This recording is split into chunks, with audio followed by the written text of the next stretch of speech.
Within the next 12 hours, the UK will have a new Prime Minister. David Cameron has just a few hours left in the role and will today attend his final Prime Minister's questions before heading to Buckingham Palace to hand his resignation to the Queen. The current Home Secretary, Theresa May, will then take over as the British leader. Our correspondent, Natalie Powell, is in London and joins us now. Natalie, thank you for joining us. Lovely to have you with us. David Cameron, how will he go out? Will he just quietly sail away, or does he have a few bangs planned? You know, it's interesting. We're likely to see in Prime Minister's questions a fairly relaxed Prime Minister. It's going to be his 182nd and final PMQs as Prime Minister, and he really wanted this to be his last hurrah, given that he's out of the job a lot sooner than he had predicted and perhaps anyone else had predicted, obviously with Theresa May now being uncontested and therefore being able to take up that top spot. So it was PMQs that he really wanted to do this week to finish off his role, essentially his place in number 10, and we are likely to see a more light-hearted David Cameron. I'm sure that he would have liked to continue over the next 9 weeks on a sort of, as we've seen Barack Obama do in the States, sort of enjoying his time in the role, knowing that obviously it is coming to an end, but it's come a lot shorter than anyone had expected. So I imagine the atmosphere in PMQs would be a fairly jovial one. Yes, the prediction business hasn't been going very well in British politics, has it? Because Cameron staked so much on the Remain vote. And boy, that has cost him, as we are discussing. Is that what he will be remembered for?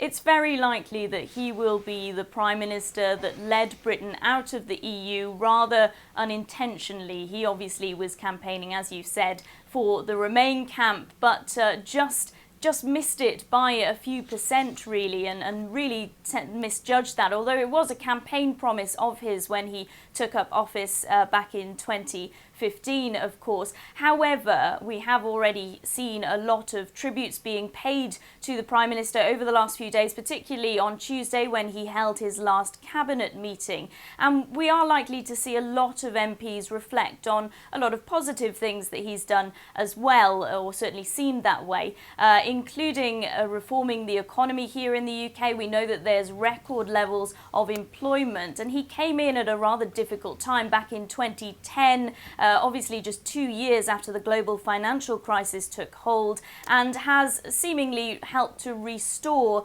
Britain's economy. But the one thing that David Cameron says that he is very proud of course, is introducing the Same-Sex Marriage Act and legalising same-sex marriage during his time as Prime Minister.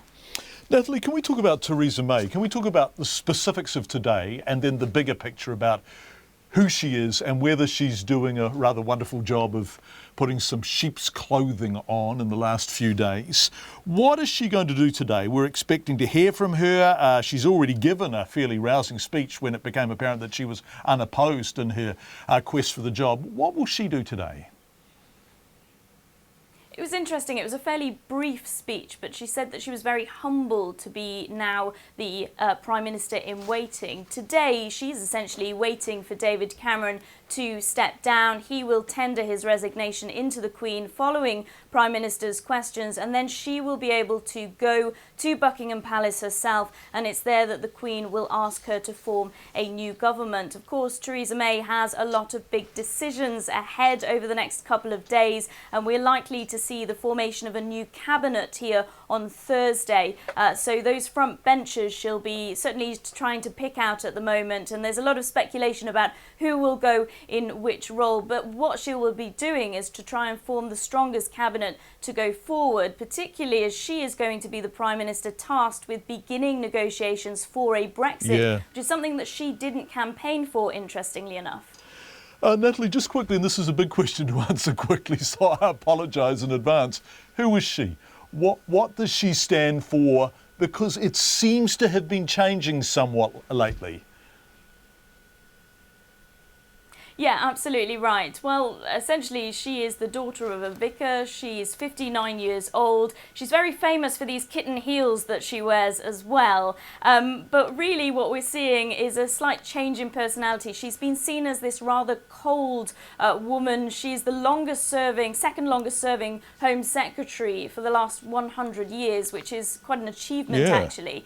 And she's been seen as a very cold, very hard-lined woman. She's now trying to change that. Obviously, becoming Prime Minister means that she's going to perhaps need to work on the personality side of things a little bit more, and we're starting to see that. Mr. May, her husband, has been coming out and campaigning with her, and we are really beginning to see the start of perhaps something a bit more prime ministerial with Mrs. May.